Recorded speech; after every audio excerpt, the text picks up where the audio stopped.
गौरी की शादी एक बड़े घर के लड़के यानी कि राजेश के साथ होती है। राजेश की 4 बहनें हैं और सभी अपने भाई पर जान छिड़कती है। अरे पापा, ये राजेश के लिए कैसी छोटी सी हिट की लड़की ब्याह लाए आप? हम लोगों का भाई तो राजकुमार है, उसके लिए तो कोई राजकुमारी होनी चाहिए थी। गौरी को ननद की बात बुरी लगती है और वो रोने लगती है। अरे क्यों गला फाड़ रही है? क्या गलत बोल दिया मेरी बेटी ने? इकलौता बेटा है हमारा, समझी? वो तो तेरे ससुर हाँ कराए थे, वरना मैं तो ना करवाती तेरी शादी अपने हीरे जैसे बेटे से। ननदे सास को भरती और सास गौरी से लड़ती। ये क्या है? तुम्हारी बहनें और माँ आए दिन मुझे खरी खोटी सुनाती रहती है। क्यों नहीं बोलते उन लोगों को कुछ? अरे क्या बोलूं? अब उन लोगों का इकलौता भाई और बेटा होना, तो वो लोग थोड़े इमोशनल है मुझे लेकर, समझा करो ना। और कौन सा वो लोग रोज आते हैं ससुराल से? माना एक साथ नहीं आती, लेकिन रोज कोई ना कोई तो खड़ा ही रहता है ना। खैर, जैसे तैसे कुछ साल गुजरते हैं। गौरी एक प्यारे से बेटी की माँ बनती है। सुनिए, हर बात पर ससुर जी से पैसा मांगना ठीक नहीं लगता। आप कोई काम क्यों नहीं करते हैं? काम तो मैंने कभी किया ही नहीं गौरी। पापा के पास इतना पैसा है कि मुझे जरूरत ही नहीं पड़ी। लेकिन कहते हैं ना, हर दिन एक सा नहीं होता। गौरी के ससुर की मृत्यु हो जाती है और घर में गरीबी छा जाती है। गौरी ननद को फोन करती है। दीदी, अब जीजा जी को बोलकर इन्हें कहीं नौकरी दिलवा दो ना। घर चलाना मुश्किल हो रहा है। माँ जी की भी तबीयत खराब रहती है। दवाई का खर्चा और मुन्ने की पढ़ाई का खर्चा काफी है। कुछ मदद मिल जाएगी दीदी। देखो गौरी, तुम तो जानती हो मेरे खुद के 3 बच्चे हैं, तो ये मत सोचना कि बात घुमा कर बोलोगी तो मैं कुछ मदद कर दूंगी। अब पति तुम्हारा है, सास तुम्हारी है, तो करना तो तुमको ही है ना। हम भी तो निभा रहे हैं। खैर, बोल दूंगी इनको। गौरी समझ जाती है। वो दूसरी ननद को फोन करती है, लेकिन माँ से भी उसे कुछ ऐसा ही जवाब मिलता है। अरे भाभी, हमारा भाई कैसे काम करेगा?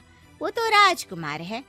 बस आप जरा माँ का ख्याल रखो, उन्हें कोई तकलीफ मत होने देना। बाकी करते हैं बात आराम से। गौरी के सामने संकट आ जाता है कि वो कैसे अपना परिवार चलाए।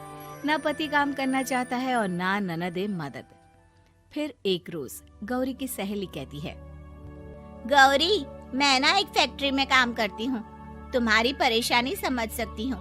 क्यों नहीं तुम भी मेरे साथ वहाँ काम करती? अरे लेकिन मुन्ना तो छोटा है ना। तो क्या हुआ? तेरी सास और पति तो घर पर ही हैं, वो लोग संभाल लेंगे। तू चल मेरे साथ। गौरी ने अब काम करना शुरू कर दिया था, लेकिन उसका सपना अपने बेटे को अच्छी शिक्षा देने का था। गौरी अपने भाई से कहती है, भाई, आपके बच्चे जिस स्कूल में पढ़ते हैं उस पर मेरे गौरव का भी एडमिशन हो सकता है क्या? अरे कैसे बात कर रही है गौरी? जितना तू कमाती है उतने में तो तेरा घर भी नहीं चलता। तू कहाँ इतने महंगे स्कूल का सपना देख रही है? लेकिन गौरी भी ठान लेती है कि वो किसी न किसी तरह अपने बच्चे को अच्छे स्कूल में पढ़ाएगी। माँ जी, ये मेरे गहने हैं, मैं बेच रही हूँ। गौरव का कल एडमिशन है। अरे वो तो ठीक है गौरी, लेकिन आगे की फीस कैसे मैनेज करेगी?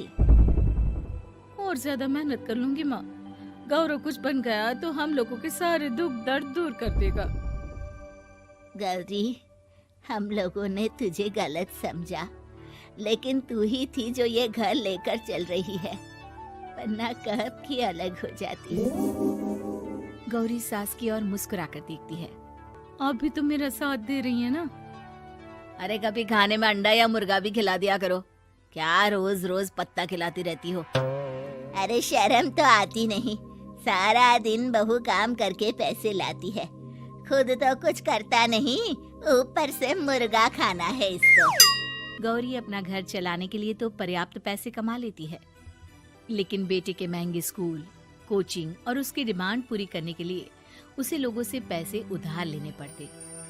माँ, मुझे जूडो कराटे की ड्रेस चाहिए। मैं घर के कपड़ों में क्लास नहीं अटेंड करूँगा। और क्या, बिल्कुल, घर की भी कोई ड्रेस होती है क्या? मैं कल ही ला दूंगी। हाँ बच्चा, तू बस मन लगाकर पढ़ाई किया कर। उसके जाने के बाद कहाँ से लाएगी पैसे ड्रेस के? माँ वो पास वाली चाची से कुछ पैसे उधार लूंगी। अरे सभी से तो उधार ले चुकी है तू। कर्जा इतना चढ़ा लिया है कि पूरा जीवन भी कमाएगी तो उतार नहीं पाएगी। अरे माँ जी, गौरव कुछ बन जाए तो मुझे कमाने की क्या जरूरत, फिर तो मैं बस रानी बनकर राज करूंगी। एक दिन गौरव कहता है, माँ मेरी नौकरी लग गई है, वो भी अच्छे पैसों में। अब हम लोगों के बुरे और दुख के दिन जल्दी खत्म हो जाएंगे। गौरी की खुशी का ठिकाना नहीं होता। वो सास की फोटो के सामने हाथ जोड़ती है कि उसका पति उसे कहता है, देखा गौरी, तेरी तपस्या खत्म हुई। इतने सालों से जो तू फैक्ट्री में नौकरी कर रही है, अब तू आराम कर सकती है। अरे नहीं नहीं, अभी तो नौकरी लगी है, कुछ दिन कुछ पैसे कमा तो लेने दो। कुछ महीनों बाद गौरी की ननद गौरव के लिए रिश्ता लेकर आती है। अरे भाभी, वो मैं ना रिश्ता लेकर आई थी गौरव के लिए। सुना अच्छा कमा रहा है, क्यों? देखा मेरी बहन कितनी अच्छी है, कितना सोचती है हम लोगों के लिए। गौरी कुछ नहीं कहती, लेकिन उसका मन नहीं होता है कि वो बेटी की शादी इतनी जल्दी कर दे। हाँ वो तो ठीक है, लेकिन अभी कुछ कर्जा है जिसे उतारना है। तो क्या हो गया, शादी के बाद भी उतार लेगा। कम से कम एक लड़की आ जाएगी तो आराम रहेगा। गौरी लोगों के प्रेशर में आकर बेटे की शादी कर देती है और शादी के बाद एक दिन जब अपनी फैक्ट्री में जाती है। मैनेजर साहब, कैसे इस फैक्ट्री में 22 साल काम कर लिया पता ही नहीं चला। अब तो बेटा सेटल हो चुका है, नौकरी की जरूरत नहीं है, लेकिन आप सभी का शुक्रिया। गौरी बहन, बहुत मेहनत की तुमने जीवन में, अब भगवान कोई मुश्किल ना दे। गौरी घर आती है, लेकिन दरवाजे के बाहर से ही उसे बहू और बेटे की आवाज सुनाई देती है। क्या है, तुम्हारी माँ ने तो सोचा भी नहीं कि जो कर्जा वो ले रही है खुद की अय्याशी के लिए, वो हम लोग क्यों भरे?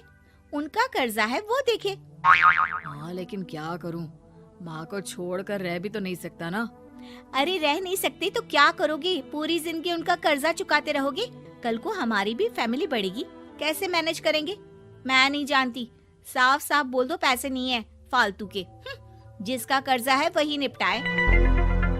गौरी बेटे बहू की बात सुनकर स्तब्ध रह जाती है और अंदर न आकर वहाँ से सीधे फैक्ट्री जाती है। मैनेजर साहब, मैं सोच रही थी कि इतनी जल्दी नौकरी नहीं छोड़नी चाहिए, जब तक हिम्मत है तो कर लेते हैं। वो मेरा इस्तीफा ना वापस कर दीजिए।